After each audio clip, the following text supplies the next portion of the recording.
ብሩክ አለማየሁ የሀይሚዬ የቅመሟ ሸበላ በቀለበት ሲጠበቅ በመኪና ከች ብሎ አላስደመመንም? አስደመመን እኮ መላ የጨረቃ ፋሚሊ አስደምሟል። ዛሬ ብሩኬ እንግዲህ ያው ሰው ያሰበው ቀለበት ሊያደርግላት ነበረ።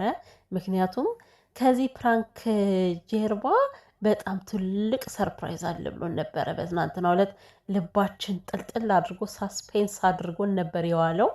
ይኸው እንግዲህ ይህንን በመሰለ መኪና ሊመጣ ነበረ ማለት ነው እና ድምፁን አጥፍቶ ውሎ ከቻለ በሰዓቱ ውዱ የተግባር ሰው። ሰላም ሰላም ቤተሰብ እንዴት ናችሁልኝ? ሰላማችሁ ብዝት ተረፍ ይበልልኝ እና ቅመምዬ እንግዲህ የኔ ቆንጆ ለምንድነው ይሁን የምታደርግልኝ ያለች ስለሚያፈቅርሽ ነዋ፣ ስለሚወድሽ ነዋ ቅመምዬ። ፈጣሪሽን አመስግኝ የኔ ቆንጆ። ማለቴ ያው ሰው የሆኑን ሳይሆን መጨረሻዬን አሳምርልኝ ብለሽ ነው። ሀይሚዬ ደግሞ ሁሌ ጸሎት ስታደርጊ መጨረሻዬን አሳምርልኝ በይ።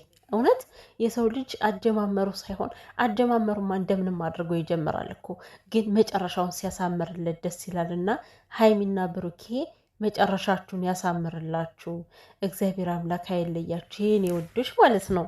ሁሌም እንደምናገረው ፍቅራቸው አስተማሪ እንዲሆን ነው የምንፈልገው። እውነት ተጀምሮ የሚያበቃ ሳይሆን ተጀምሮ የሚጨረስ ፍቅር እስከ መቃብር የሚባልለት ፍቅር ነው መሆን ያለበት። እና ቤተሰብ እንግዲህ ያው ስለ ብሩኬ በጣም ብዙ ነገሮችን ተናግረናል። ስለ ባህሪው፣ ስለ ሴት ልጅ አከባበር፣ ስለ ጸባይ፣ ስለ ትትና፣ አረ ምን ያላልነው ነገር አለ ስለ ብሩኬ? ሁሉን ነገር ገልጸነዋል አይደል? እና ከነዚህ ከባህሪዎቹ ካለው ነገር ከሴት አከባበሩ ብቻ ለሴት ልጅ ያለው ቦታ ከዛ ወጣ ብሎ ደግሞ ብሩኬ ማለት በዚህ እድሜው አስቡት፣ ገና 22 ዓመቱ ነው። እንደፈለገ የሚዘልበት ማንም ቢቆጣጠረው እንኳን እናቱን እንኳን የሚሰማበት ታይም አይደለም ይሄ ሰዓት ማለት ነው። ያው ወጣቶች ታውቃላችሁ በእድሜያቸው እንደፈለገ ነው ከዛም መግባት ነው የሚወዱት እና እንደፈለገ መሆን ነው የሚፈልጉት ማለት ነው። እንዲህ በዚህ እድሜያቸው መታሰር የሆነ ቁም ነገር ላይ መዋል በጣም ነው የሚደብራቸው። እና ምንድን ነው ይህን ስል ደግሞ ሁሉም ወንዶች ሳይሆኑ አሉ ደግሞ እንደ ብሩኬ አስተዋይ የሆኑና ብሩኬ ወጣትነቱ ሳይይዘው ወጣትነቱ ሳይገድበው ማድረግ ያለበትን ነገር ቁም ነገር ላይ ነው የሚያውለው። ይሄን ወጣትነቱ ማለት ነው። የምር በዚህ እድሜው እንደፈለገ መሆን ሲችል እሱ ግን እንደፈለገ መሆን አልፈልግም ብሎ ስራው እንዴት ነው አእምሮ በቃ ትኩረት የሚያደርገው ከስራ ላይ ነው፣ ከመለወጥ ላይ ነው። እንዴት ነው ጊዜውን በአግባቡ በደንብ ነው የሚጠቀማት፣ በደንብ ማለት ነው። እችን ወጣትነት በስራ ራሱን በመለወጥ ነው እያሳለፈ ያለው ማለት ነው። የእውነቴን ነው የምላቸው። እኔ በጣም ነው ግርም የሚለኝ እንደ አንዳንድ ወጣቶች አይደለም ብሩኬ፣ ከምር በጣም ቁም ነገረኛ። ኧረ በፈጣሪ እግዚአብሔርን ሀይሚዬ እኮ እንደው ሁሌ ታድልሻለሁ። እኔ ይሄ ቃላት አይሰለቸኝም፣ ደጋግሜ ልሻለሁ። ታድልሻል ነው የምልሽ የኔ ቆንጆ። ደግሞ ይገባሻል፣ አንቺም የዋሰው ስለሆንሽ እና በጣም ቁም ነገረኛ ነው። በጣም ሲበዛ ቁም ነገረኛ ነው ብሩኬ ማለት ነው። ለቤቱ ለጓዳው በጣም የሚታትር ለባለቤቱ ሟች የሆነ ሰው እንግዲህ እኔ ያየሁትን ነገር አሳይሻለሁ ብዬሻለሁ። ስለዚህ ይኸው እኔ ያየሁት መኪና ነው፣ እኔ ያስኩት መኪና ነው። አንቺም የኔ ውዷ መኪና መያዝ አለብሽ ብሎ እንግዲህ መኪና ይዞላት መጥቷል። ዛሬ እንግዲህ ድብቅ አድርጎት የዋለ ያው እኛ እንዳናውቅ ነበረ ማለት ነው። ሁሉንም በሚስጥር አድርጎት ሁሉም ቢናገሩት ወድ ባዶ ይቀራል አይደል? አሁን ቢለቀው ሰርፕራይዝ አይሆንለትም እኮ እዛ ላይ ሀይሚ ታየዋለች ምናምን ነገር እና እንደዚህ ሲሆን ነው ሰርፕራይዝ የሚሆነው ማለት ነው።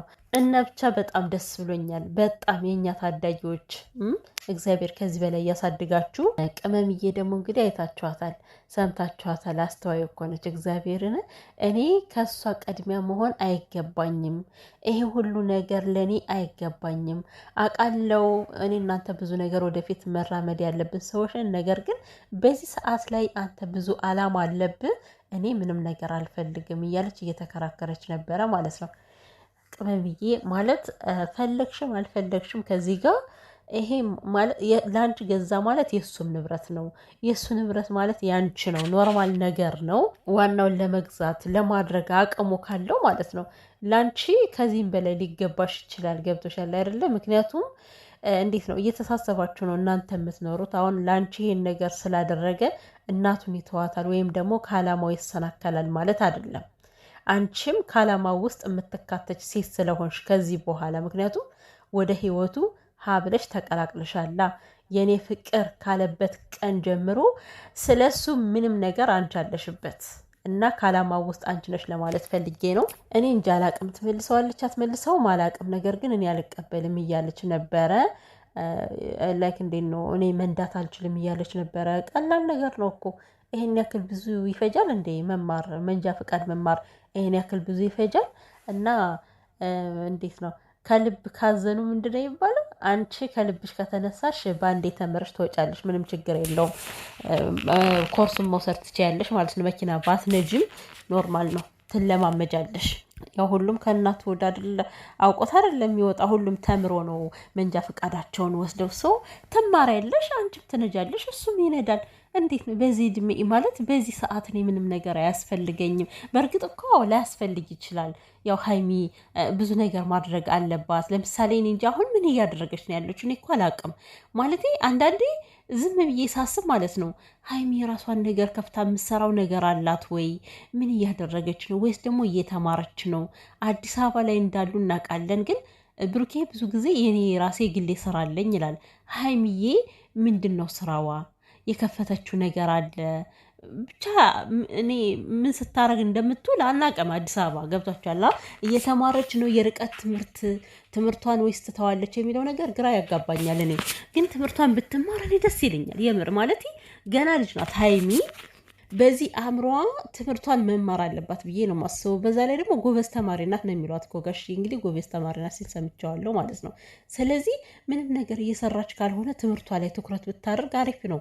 ምክንያቱም የተማረና እየበላ ወድቆ አያድቅም አይደለም የሚባለው። ቤተሰብ ምንም ይሁን ምንም ከተማራችሁ ብቻ እውቀቱ ራሱ በቂ ነው። በዚህ ሰዓት ላይ እንደው በተማራችሁበት እንኳን ሰርታችሁ ትበላላችሁ ማለቱ ከባድ ቢሆንም ምክንያቱም ሁሉም ሰው ተምሮ በጣም ይጉላላል እና ግን ትምህርት መያዝን የመሰለ ነገር የለም። እና ሀይሚ ምን ላይ ነች? ቤተሰብ እንደው የምታውቁ ነው፣ እኔ አላውቅም ምን ላይ እንደሆነች ማለት ነው። እና ምንድን ነው መኪናው በዚህ ሰዓት ሊከብዳት ይችላል። ለእሷ ከብዶ ነው የታያት። ነገር ግን ሁሉም ነገር የማይሳካ የለም፣ ይሳካል። ቅመምዬ እንዴ አንቺ እና እሱ ሸረር ሸረር እያለችሁ ኋላና ፊት ሆናችሁ ትሄዳላችሁ ማለት ነው ወደምትሄዱበት ቦታ። ካሪ እኮ ነው ብሩኬ ፊት ፊት ይመራል፣ እሷ ደግሞ በኋላ ማለት ነው። ብቻ ግን አስተሳሰቧ በጣም ነው የገረመኝ። ገብታችኋል ማለት እኔ ከእናት መቅደም አልፈልግም፣ አንተ ብዙ አላማ አለብህ አለችው ማለት ነው። እና መልካምን ሴት ማን ያገኛታል? የተባረከ ወንድ። መልካምን ወንድ ማን ያገኘዋል? የተባረከች ሴት። እና ሀይሚዬና ብሩኬ ስትተሳሰቡ እንዴት ደስ እንደምትሉ እግዚአብሔርን ሲተሳሰቡ እኔ በጣም ነው ደስ የሚሉኝ። እሷ ለሱ እሱ ለእሷ ያላቸው ነገር በጣም ይለያልና ይሄ ፍቅር ይሄ ሞቅታ አይቀዝቅዝ፣ ከዚህ በላይ ሞቅ ሞቅ ይበል ፍቅራችሁ ነው ማለት የምፈልግ። ብቻ ሁሌም እያስደመሙን ያሉት የእኛ አስደማሚዎች። አሁንም ቢሆን እንዴት ነው ወደ ትዳሩ ዓለም ገብታችሁ ደግሞ ማየት እንፈልጋለን። ግን ቅመምያውን ማግባት አትፈልግም እኮ ምክንያቱም ገና ነኝ ብላ ታስባለች እና ትዳርን አሁን ትፈራዋለች። አይብዬ ግን ያው ብሩኬ ምንድን ነው ያለው? ከዚህ በኋላ ወደ ትዳር እንገባለን፣ ወደ ቀለበት እንገባለን፣ ወደ ሰርግ። ከዚህ በኋላ በጣም ብዙ ፕሮግራሞች አሉ የምናካሄዳቸው ብሏል ማለት ነው። እና እንግዲህ እዩ ተብዬዋ እንደዚህ ስትቀባጥሪ ስትለፈልፊ ምናምን አንቺ ይኸው እናቴ ብሩኬ ቀን በቀን ለሀይሚዬ ሰርፕራይዝ እያደረገልሽ ነው ማለት ነው።